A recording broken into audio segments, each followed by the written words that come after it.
Sir ఈ rise అనే సంస్థ ఏ పార్టీ గెలుస్తుంది ఏపీలో అని చెప్తా అంటున్నారు. అసలు ఏ పార్టీ గెలిచే అవకాశాలు ఉన్నాయంటారు?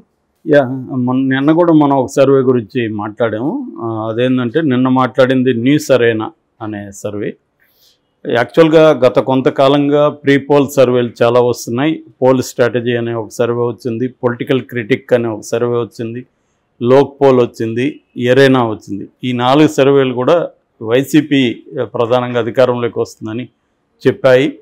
అయితే ఇప్పుడు రైజ్ అనే ఒక సంస్థ, రైజ్ అంటే Indian political research and analysis అనే సంస్థ, దీనికి ఫండ్ వచ్చి ఆర్ఆర్ఏఆర్ అండ్ అసోసియేట్స్ చేశారని చెప్తున్నారు.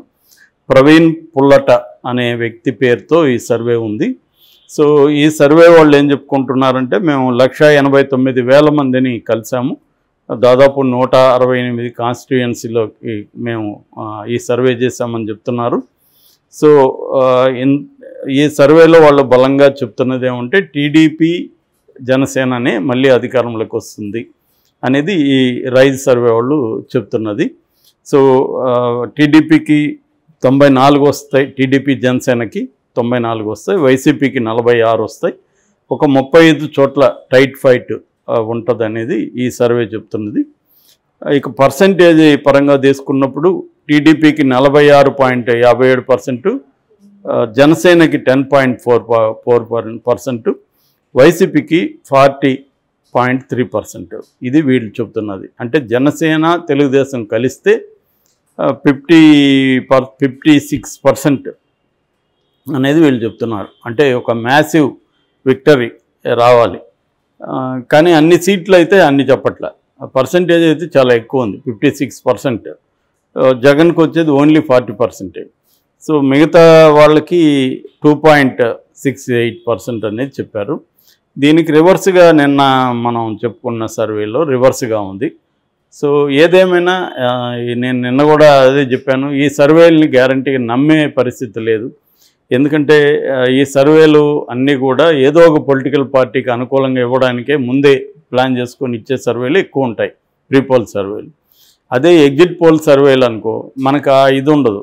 ఇప్పుడు ఎందుకు సర్వేలు చేయిస్తారు అసలు అంటే, సర్వేలు 2 రకాలు ఉంటాయి. ఒకటి ఆనెస్ట్గా సర్వే చేసి తమ పార్టీ బలం ఎంత, శత్రువుల బలం, ప్రత్యర్థుల బలం ఎంత, సో ప్రత్యర్థుల బలాన్ని ఎలా వీక్ చేయాలి, మన బలాన్ని ఎలా పెంచుకోవాలని స్టడీ చేయడం కోసం ఆనెస్ట్గా ఒక సర్వే చేయించుకుంటారు.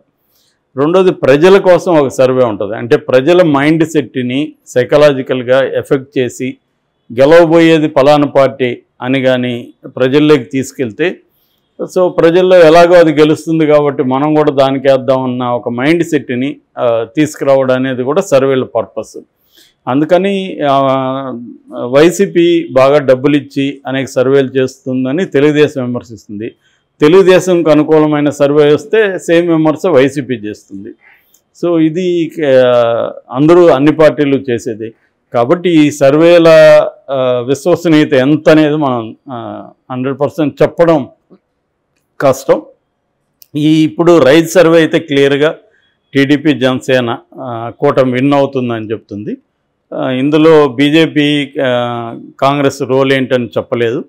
అదర్స్ అనేసారు 2.8%. మేబీ బీజేపీకి లాస్ట్ 1.8% ఎంతో వచ్చింది, 0.8%. ఇక కాంగ్రెస్కి అంతే 1+ అంటే 100 కంటే తక్కువ వచ్చాయి. కాబట్టి ఈసారి కూడా వాళ్ళ 2 కూడా పెరిగే ప్రసక్తి ఏం కనబడలేదు. ఒకవేళ ఏమన్నా షర్మిల ఫ్యాక్టరీ ఏమన్నా ఉంటే కొద్దిగా 0.5 1% పెరగచ్చు తప్ప అది ఫినామినల్గా 10% 5%కి వెళ్ళే పరిస్థితి అయితే ఏం కనబడలేదు ఇప్పటివరకు. పరిస్థితి చూస్తే ఇంకేమన్నా జరిగితే చెప్పలేం. ఇప్పటివరకు షర్మిల అనేక జిల్లాలు తిరుగుతూ ఉంది, అక్కడేమీ భయంకరంగా వేలాది మంది జనం వచ్చేయడం అట్లేమీ లేదు. అట్లాగే అన్ని పదుల సంఖ్యలో పార్టీలో చేరిపోవడం అట్లా కూడా ఏం కనబడలేదు. ఆళ్ల రామకృష్ణారెడ్డి ఒకడే మనకు కనబడుతున్నారు. మిగతా ఎవరు కూడా సిట్టింగ్ ఎమ్మెల్యేలు ఎవరు కూడా వైసీపీ నుంచి కానీ ఇంకొక పార్టీ నుంచి కానీ రాలేదు. ఇంకా ఆమె చుట్టూ కూడా కురు వృద్ధులు అనే వాళ్ళే ఉన్నారు తప్ప, తులసిరెడ్డి కావచ్చు, రఘువీరారెడ్డి కావచ్చు, వీళ్ళు ఉన్నారు తప్ప యంగ్గా కొత్తగా నాయకత్వం వచ్చి గట్టిగా మాట్లాడి అదే తీసుకుని వెళ్ళే వాళ్ళు ఎవరు కనిపించలేదు. ఆ రకంగా ఫైట్ అయితే between YCP and TDP Janasena ఈ కూటమి ప్లస్ వీళ్ళ మధ్య ఉంటుంది. ఖచ్చితంగా టైట్ ఫైట్ అయితే కనబడుతూ ఉంది. వీళ్ళైతే క్లియర్గా టీడీపీ వైసీపీ జనసేన కూటమి క్లియర్ విన్ అనేది వీళ్ళు రాశారు ఈ సర్వేలో, రైజ్ సర్వేలో. మరి ఈ సర్వేల్ని నిన్న మనం ఎవరైనా చెప్పుకున్నాం, అదేమో క్లియర్ విన్ వైసీపీ అనింది. అంతకుముందు వచ్చిన సర్వేలు కూడా వైసీపీ అన్నాయి. సో ఇక్కడ ఏంటంటే నేషనల్ సర్వేల్ని కొంత వైసీపీ వాళ్ళు డబ్బులు ఇచ్చి చేయించుకుంటున్నారు. ఆల్రెడీ టైమ్స్ గ్రూప్తో వాళ్ళు టైప్ అయ్యారు, ఇండియా టుడే గ్రూప్తో టైప్ అయ్యారు. వాళ్ళు అప్పుడప్పుడు ఏంటంటే మంత్లీ వన్స్ 2 months వన్స్ కూడా చేస్తున్నారు. రెండోది దేశవ్యాప్తంగా కూడా వాళ్ళు చేస్తారు కాబట్టి అందులో భాగంగా ఆంధ్రప్రదేశ్లో కూడా చేస్తారు. సో ఏదేమైనా అన్ని పార్టీలు కూడా చేసే టాక్టిక్స్ ఏంటంటే ఆనెస్ట్గా తమ కోసం ఒక రకమైన సర్వే చేసుకుంటారు, ప్రజల కోసం ఇంకొక రకమైన సర్వేని అనౌన్స్ చేస్తారు. సో ఈ సర్వేల విశ్వసనీయత ఎంత అనేది తేల్చి చెప్పడం అయితే కష్టం. అది మనకి పల్స్ అనేది ఇంకొంత ఎన్నికలకు దగ్గరకు వచ్చే కొద్దీ కొంత అర్థమవుతుంది. ఇక్కడ మనం చూసాము 3 నెలలకు ముందు కూడా కాంగ్రెస్ వస్తుందని ఎవరు అనుకోలేదు. మెల్లమెల్లగా కాంగ్రెస్ అంట కదా అని టాక్ బయలుదేరింది. సో అలాగా రేపొద్దున అక్కడ కూడా బయలుదేరచ్చు, ఏదో ఒక పార్టీకి మొగ్గు చూపించవచ్చు. ఇప్పుడైతే అక్కడ పరిస్థితి జగన్ ఖచ్చితంగా వ్యతిరేకత ఉంది. ముఖ్యంగా అర్బన్ ఓటర్స్లో బాగా వ్యతిరేకత కనపడుతుంది. అదే సమయంలో రూరల్ అండ్ ఈ పథకాలు లబ్ధిదారులు ఎవరైతే ఉన్నారో వాళ్ళు సానుకూలంగా ఉన్నారు మనకి ఓవరాల్గా మనకి అర్థమైతే. కానీ ఏ పర్సంటేజ్ ఎంత జనరల్గా ఏంటంటే ట్రెడిషనల్గా ఉండే ఓట్ల బేస్ ఏదైతే ఉంటుందో వైసీపీ బేస్ వైసీపీకి ఉంటుంది, తెలుగుదేశం బేస్ ఉంటుంది. జనసేనకి ఇక్కడ పెరిగినట్టు కనబడుతుంది. వీళ్ళు ఇచ్చే దాంట్లో కూడా 10% అన్నారు. అది అందరూ కూడా అనుకుంటున్నది, జనసేన ఖచ్చితంగా గతంతో పోలిస్తే పెరిగి ఉంటుందని. సో తెలుగుదేశానికి కూడా పెరిగింది.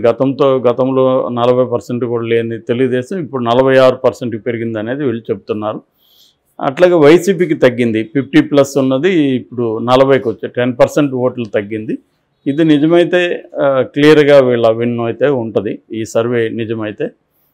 మరి అది నిజమవుతుందా లేదా అనేది మనం ఎలక్షన్లో కానీ తెలియదు ఇవన్నీ. సో జనరల్గా ఏంటంటే వీళ్ళు 1,89,000 అన్నారు. నిన్న కూడా వాళ్ళు ఎరైనా వాళ్ళు కూడా అలాగే చెప్పారు. మరి ఇప్పుడు 4 సర్వేలు పెట్టుకొని చూసుకుంటే కన్ఫ్యూజన్ తప్ప మనకేమి రాదు. ఎందుకంటే వాళ్ళు కూడా అలాగే చెప్తున్నారు, వీళ్ళు అలాగే చెప్తున్నారు, రిజల్ట్ మాత్రం వేరే చెప్తున్నారు. మేము కూడా ఎన్ని నియోజకవర్గాలు తిరిగాము, ఇన్ని రోజులు తిరిగామని చెప్తున్నారు, కానీ రిజల్ట్ మరి వేరే ఉంది. మరి వీళ్ళు ఏ పీపుల్ని కలిసారు, వాళ్ళు ఏ పీపుల్ని కలిసారు తెలియదు. వాళ్ళు కూడా డేటా స్టాటిస్టికల్గా మహిళలంతా మగవాళ్ళంతా ఇలాగా ఇచ్చుకుంటూ వచ్చారు ఎరైనా వాళ్ళు. వీళ్ళు నేను చూసిన దాంట్లో మహిళలు పురుషులు అట్లేదు, కానీ బీసీలు, ఎస్సీలు, ఎస్టీలు, ముస్లింలు, క్రిస్టియన్లు, ఓసీలు అలాగా ఇచ్చుకుంటూ వచ్చారు వీళ్ళు. అన్ని సెక్షన్లు కూడా టీడీపీ జనసేన కూటమికే ఎక్కువ మొగ్గు చూపించినట్టుగా అర్థమవుతుంది. కొంతవరకు క్రిస్టియన్ మైనార్టీలో ముస్లిం మైనార్టీ జగన్ ప్రోగా ఉంది, కానీ ఈ 2 పార్టీల కలిపితే జగన్కి అక్కడ కూడా తగ్గుతుంది. సో ఈ కూటమి అనేది అయితే బలంగా ఉందనేది మనకు అర్థమవుతుంది. కూటమి కలవడం వల్ల ఏమవుతుందంటే ఇటు జనసేన ఓటు కానీ కరెక్ట్గా తెలుగుదేశానికి ట్రాన్స్ఫర్ అయితే మాత్రం వైసీపీకి ఛాలెంజెస్ ఎదుర్కోవాల్సి ఉంటుంది. అందుకని జగన్ కూడా ఏం చేస్తున్నాడు, అనేక చోట్ల బీసీ క్యాండిడేట్లను తీసుకొస్తున్నాడు. ఈ కాపు ఫ్యాక్టర్ని దెబ్బతీయడం కోసం బీసీ ఫ్యాక్టర్ని అతను తీసుకొస్తున్నాడు. యాక్చువల్ 2019లో కూడా అది కొంతవరకు చేయగలిగాడు.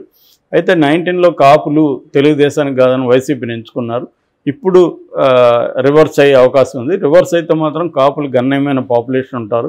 వాళ్ళందరూ కానీ పవన్ కళ్యాణ్ వెనక ర్యాలీ అయ్యి కాపు పాపులేషన్ అంతా కానీ తెలుగుదేశానికి ట్రాన్స్ఫర్ అయితే ఓట్లు అంటే జనసేనకి ఎక్కువ సీట్లు ఇవ్వకుండా మినిమల్ అంటే 20-25 మ్యాక్సిమం అంత ఇచ్చి మిగతా అంతా తెలుగుదేశం వాళ్ళు నిలబడి మిగతా 150 నియోజకవర్గాల్లో ఈ జనసేన ఓటు ఈ 150 నియోజకవర్గాల్లో తెలుగుదేశానికి ట్రాన్స్ఫర్ అయితే ఖచ్చితంగా జగన్కి ఇబ్బందులు ఉంటాయి.